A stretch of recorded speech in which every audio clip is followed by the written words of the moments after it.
Bonsoir à tous et bienvenue dans l'entretien du jour. Le 15 novembre à l'ESCP Montparnasse aura lieu les JNDA Bridge Africa 2025, toujours dans l'esprit de connecter l'Afrique à ses diasporas. Et sur notre plateau, nous aurons le plaisir d'accueillir tout au long de ce temps les façonneurs de ce forum. Et aujourd'hui, nous accueillons Emmanuel Moutari. Bonsoir. Bonjour. Alors, vous êtes délégué général d'Amina Network. Pour les téléspectateurs qui nous suivent et qui vous découvrent et qui découvrent également les JNDA, à quoi doit-on s'attendre pour cette 12e édition et qu'est-ce que c'est les JNDA ? Les JNDA, c'est JNDA Bridge Africa, c'est un grand forum qui existe depuis 12 ans, qui a démarré à Bordeaux, organisé par le Club des bâtisseurs, et qui depuis 2 ans s'est déplacé à Paris pour toucher plus largement les diasporas africaines en France et en Europe, en partenariat avec Anima Investment Network, l'organisation que je dirige. L'idée de ce forum, simplement qui vise à connecter l'Afrique et ses diasporas, c'est d'offrir à la diaspora africaine et en gros à tous les amis de l'Afrique qui veulent s'engager pour le développement du continent, des clés, des réponses, des solutions pour pouvoir s'engager. Ça veut dire quoi, des réponses et des solutions? C'est de l'information, des contacts et des outils pour pouvoir être accompagné pour se développer sur le continent. C'est intéressant ce que vous disiez, donc être accompagné, car comment expliquez-vous aujourd'hui le rôle de la diaspora africaine qui sont aujourd'hui le premier bailleur de fonds du continent avec des transferts supérieurs quand même, il faut le dire, à l'aide de développement? Ben oui, mais on a vu que ça a évolué, puisqu'au départ, c'est vrai que l'argent qui rentrait de la diaspora, c'était plutôt considéré comme un filet social, et ça l'est toujours. C'est de l'argent qui est utile pour consommer, pour s'équiper, pour faire étudier les enfants, pour équiper la maison. Et de plus en plus, on voit que cet argent, il se dirige vers des opportunités économiques, vers des opportunités entrepreneuriales, parce que l'Afrique regorge d'opportunités, de potentiel. Il y a des pays qui explosent, et donc du coup, la diaspora est là et vient se saisir de ces opportunités en apportant son expérience, ses compétences, ses réseaux constitués à l'international et qui sont autant bénéfiques pour le continent aujourd'hui. Et quels mécanismes concrets ont été mis en place lors des JNDA pour faciliter, comme vous le dites, les investissements donc, des diasporas africaines en Afrique? Notamment, on va le voir sur les programmes, il y a le speed dating business et les plateformes aussi d'accompagnement au projet. Oui, alors quand je disais il y a plusieurs entrées dans les JNDA Bridge Africa, il y a bien sûr un gros programme de conférences. La diaspora, elle a envie de comprendre, elle a envie d'être informée, elle a envie d'avoir des clés pour comprendre où s'investir, où travailler, avec qui, etc. Donc on a sur la journée 15 conférences qui sont organisées, c'est plus de 90 intervenants qui parlent de sujets sectoriels comme le sujet des filières alimentaires, le sujet de la bifurcation écologique et comment on finance cette bifurcation écologique, le sujet de l'intelligence artificielle et de la transition digitale, comment l'Afrique peut rayonner aussi avec le sport, la culture, ça c'est des sujets qu'on va traiter. Voilà, donc ces grands sujets qui sont aujourd'hui les enjeux de l'Afrique, on amène des clés, on amène des intervenants de très haut niveau qui permettent aussi à la diaspora de se connecter et d'avoir des outils. Et après, on propose concrètement à la diaspora de s'engager par le biais de différentes entrées du forum. Il y a effectivement des rendez-vous B2B, donc des speed networking qui auront lieu toute l'après-midi de 15h à 18h, avec des tables rondes sectorielles où les gens pourront venir trouver des partenaires, trouver des collaborateurs avec qui travailler pour développer des filières dont on a parlé. Encore une fois, on revient sur la transition écologique, les énergies, on a aussi tout le sujet du développement urbain, du BTP, de l'eau, des ressources, ces sujets-là. On a le sujet des industries créatives et culturelles, le sujet du numérique, le sujet du financement et du conseil. Voilà, c'est un peu ces grandes entrées qui vont structurer les B2B. Et puis des tables pays, avec des pays qui sont mis à l'honneur, qui sont des pays d'ailleurs qui sont partenaires de l'événement, le Cameroun, le Maroc, la Tunisie, le Sénégal, la Côte d'Ivoire, sur lesquels il y aura aussi des tables. Donc les gens qui veulent travailler sur ces pays-là pourront retrouver des collaborateurs, des gens avec qui travailler sur ce... Voilà. Donc ça, c'est pour la partie B2B. Et après, pour les entrepreneurs, et en particulier pour les jeunes entrepreneurs, il y a aussi une session dédiée de 11h à midi et demi, qui démarrera d'ailleurs avec une keynote d'Elisabeth Elisabeth Moreno, qui est l'ancienne ministre, mais qui préside aujourd'hui Ring Capital, qui est un fonds, enfin une société de gestion de fonds, qui a un fonds d'impact early stage sur l'Afrique en particulier, et qui fera une keynote sur comment lever des fonds, tout comprendre pour comment lever des fonds en Afrique.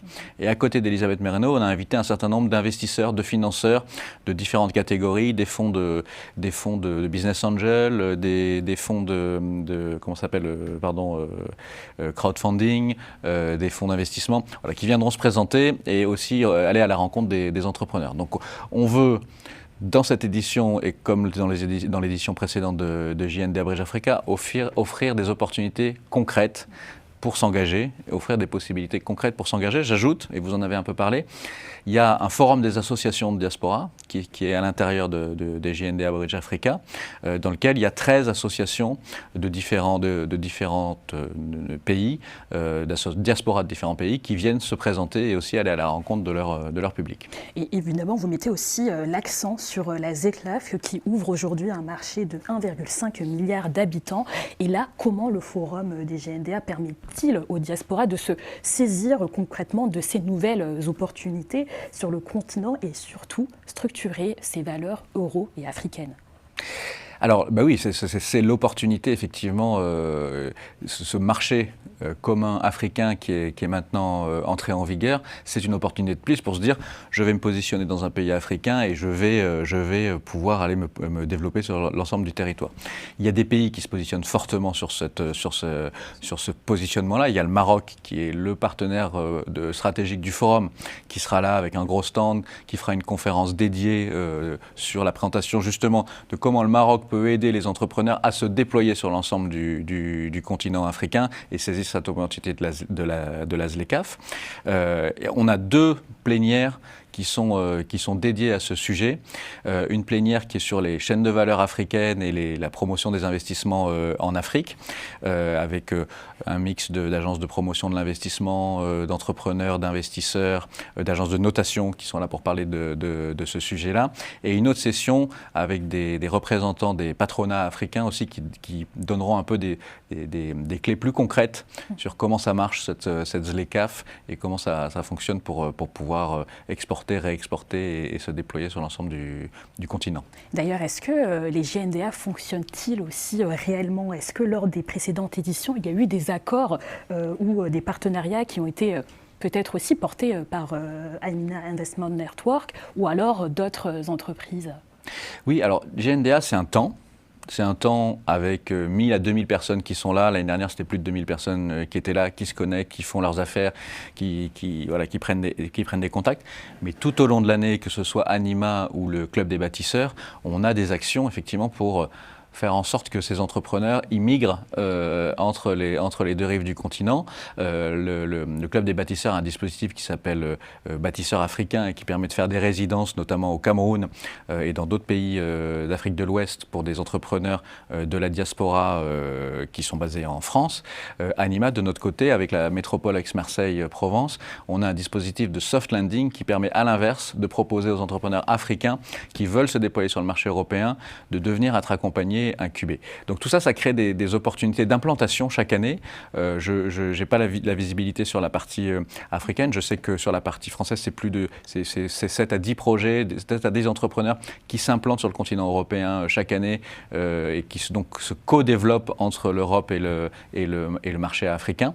Et évidemment, oui, c'est des forums où il y a des opportunités qui se créent, où il y a du business qui se développe. Et d'ailleurs, quel impact chiffré attendez-vous pour cette 12e édition sur l'engagement des réseaux diasporiques et des investisseurs également?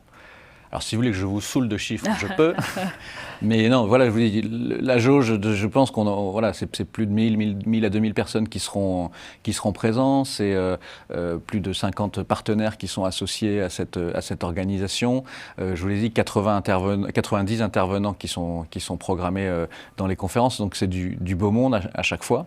Voilà, donc ça promet une belle édition à nouveau. Et parmi ce beau monde, comment allez-vous structurer et surtout valoriser les talents de diaspora, notamment dans la formation, la digitalisation et surtout, on l'oublie souvent, mais l'entrepreneuriat féminin? Alors, les diasporas, ils sont partout. Dans toutes les sessions du forum, on s'appuie sur des talents de la diaspora qui sont des personnalités, chefs d'entreprise, politiques, décideurs, entrepreneurs qui sont... Politiques également. Oui, il y a bien sûr, il y a des représentants politiques qui sont présents, qui sont là. Et vous disiez, pardon, excusez-moi... Pour valoriser... Oui, pour valoriser l'entrepreneuriat. Et on a dans ce forum des sessions de pitch pour les entrepreneurs hommes et femmes qui seront prévues, notamment dans la session dont j'ai parlé de 11h à midi et demi avec Elisabeth Moreno, où on va faire pitcher des entrepreneurs et des entrepreneuses. Et est-ce que vous avez remarqué ou réalisé qu'il y avait des freins précis qui empêchent aujourd'hui la diaspora de réellement investir en Afrique lorsque vous parlez justement à des PME ou à des entreprises ? Quels sont les freins d'ailleurs ? Je dirais que en fait, c'est ça qui est bien dans ce dialogue Europe-Afrique sur le sujet. Il y a encore des difficultés, malgré cette ZLECAf, à effectivement adresser le continent, marketer le continent depuis certains pays d'Afrique. Donc c'est ce qui fait que certains entrepreneurs africains ont un intérêt à se colocaliser en France, par exemple, ou en Europe, pour adresser y compris pour adresser le marché africain. Donc il y a une bonne complémentarité à jouer. C'est plus facile de lever des fonds en France et en Europe qu'en Afrique. Il y a plus d'instruments de financement. L'écosystème de financement de l'entrepreneur est plus mature. Et donc effectivement, aussi pour les entrepreneurs africains, il peut y avoir une logique à venir s'implanter en France pour ensuite remarketer, y compris à l'exportation ou en internationalisation vers d'autres marchés africains. Donc je crois que le sujet clé, disons, c'est vraiment ce sujet des levées de fonds. Et peut-être un sujet logistique aussi qui est un sujet important. On a avec nous le port de Douala, le port de Bordeaux qui sont là, justement sur ces questions logistiques. Évidemment, c'est des sujets clés pour faciliter cette zone de libre-échange et cette intégration économique sur le continent africain. Et pour les téléspectateurs qui nous suivent, quelles sont selon vous les grandes innovations et opportunités mises en avant pour stimuler les investissements euro-africains? Parce que là, on est un peu dans l'ère écologique. Est-ce qu'il faut se tourner plus vers cette innovation?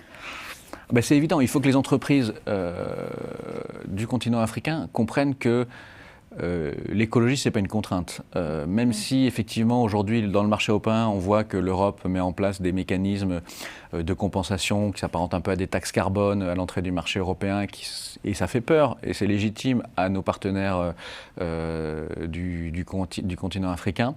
Il faut voir que dans cette transition écologique, il y a une source d'innovation.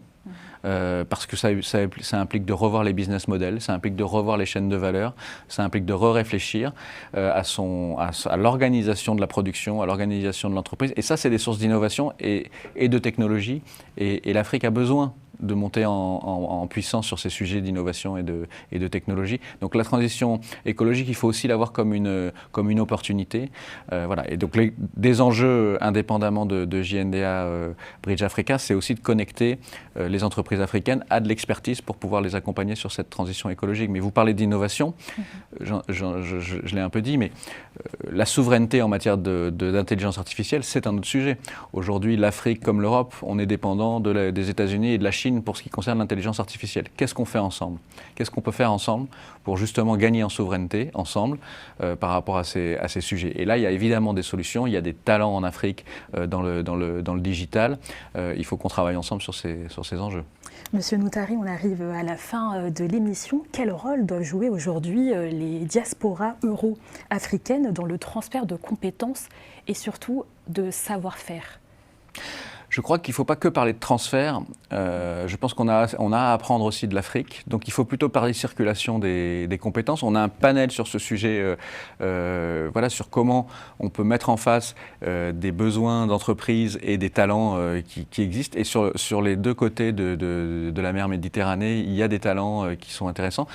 L'Afrique a des contraintes, un contexte financier, infrastructurel qui fait que quand elle innove différemment. avec souvent des dispositifs moins consommateurs de capitaux, moins consommateurs de technologies. Ça, c'est des choses qui sont très intéressantes à capitaliser pour le reste du monde. Donc l'Afrique a à apprendre au monde aussi dans la façon dont elle traite ces enjeux écologiques, ces enjeux territoriaux, ces enjeux de logistique et de transport. Et voilà, donc je pense que les talents et cette circulation des talents, elle est importante pour qu'on apprenne les uns des autres. Et comment garder l'énergie et l'engagement post-forum pour ne pas perdre l'élan créé par les JNDA ?